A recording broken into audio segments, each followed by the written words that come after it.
شروع اللہ کا نام لے کر جو بڑا مہربان نہایت رحم والا ہے۔ اے چادر میں لپٹنے والے، اٹھو،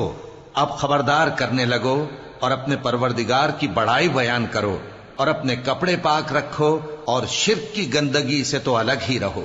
اور اس نیت سے احسان نہ کرو کہ اس سے زیادہ کے خواہاں ہو، اور اپنے پروردگار کی خاطر صبر کرتے رہو۔ پھر جب سور پھونکا جائے گا تو وہ دن مشکل کا دن ہوگا، یعنی کافروں پر آسان نہ ہوگا۔ مجھے اس شخص سے سمجھ لینے دو جس کو میں نے اکیلا پیدا کیا، اور میں نے اس کو بہت سا مال دیا اور ہر وقت حاضر رہنے والے بیٹے دیے، اور اس کو ہر طرح کے سامان میں وسعت دی، پھر بھی لالچ رکھتا ہے کہ میں اسے اور زیادہ دوں۔ ایسا ہرگز نہیں ہوگا، یہ ہماری آیتوں کا بڑا مخالف رہا ہے۔ میں اسے ایک بڑی چڑھائی چڑھاؤں گا، اس نے غور و فکر کیا اور ایک بات ٹھہرا لی، یہ مارا جائے، اس نے کیسی تجویز کی، پھر یہ مارا جائے، اس نے یہ کیسی تجویز کی، پھر اس نے نگاہ کی، پھر تیوری چڑھائی اور منہ بگاڑا، پھر پیٹ پھیر کر چلا اور تکبر کیا،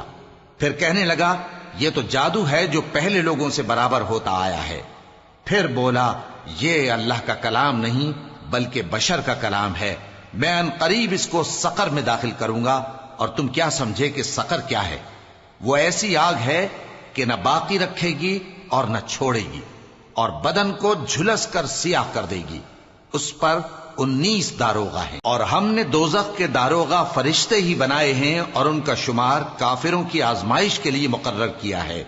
اس لیے کہ اہل کتاب یقین کریں اور مومنوں کا ایمان اور زیادہ ہو، اور اہل کتاب اور مومن شک نہ لائیں، اور اس لیے کہ جن لوگوں کے دلوں میں نفاق کا روگ ہے اور جو کافر ہیں کہیں کہ اس مثال کے بیان کرنے سے اللہ کا مقصود کیا ہے۔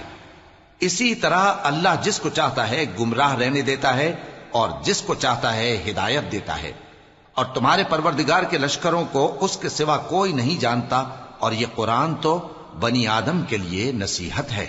ہاں ہاں، قسم ہے چاند کی اور رات کی جب رخصت ہونے لگے، اور صبح کی جب روشن ہو جائے، کہ وہ آگ ایک بہت بڑی آفت ہے، انسان کے لیے ڈر کی چیز، یعنی اس شخص کے لیے جو تم میں سے آگے بڑھنا چاہے یا پیچھے رہنا چاہے۔ ہر شخص اپنے کرتوتوں کے باعث گرفتار ہوگا، مگر داہنی طرف والے نیک لوگ جنتوں میں ہوں گے، اور پوچھتے ہوں گے یعنی آگ میں جلنے والے گناہگاروں سے کہ تم دوزخ میں کیوں پڑے؟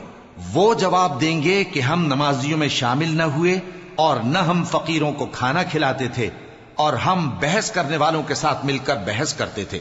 اور روز جزا کو جھٹلاتے تھے، یہاں تک کہ ہمیں موت آ گئی۔ تو سفارش کرنے والوں کی سفارش ان کے حق میں کچھ فائدہ نہ دے گی۔ ان کو کیا ہوا ہے کہ نصیحت سے روگرداں ہو رہے ہیں، گویا گدھے ہیں کہ بدک جاتے ہیں جو شیر سے ڈر کر بھاگ جاتے ہیں۔ اصل یہ ہے کہ ان میں سے ہر شخص یہ چاہتا ہے کہ اس کے پاس کھلی ہوئی کتاب آئے، ایسا ہرگز نہیں ہوگا۔ حقیقت یہ ہے کہ ان کو آخرت کا خوف ہی نہیں۔ کچھ شک نہیں کہ یہ قرآن نصیحت ہے، تو جو چاہے اسے یاد رکھے، اور یاد بھی تبھی رکھیں گے جب اللہ چاہے۔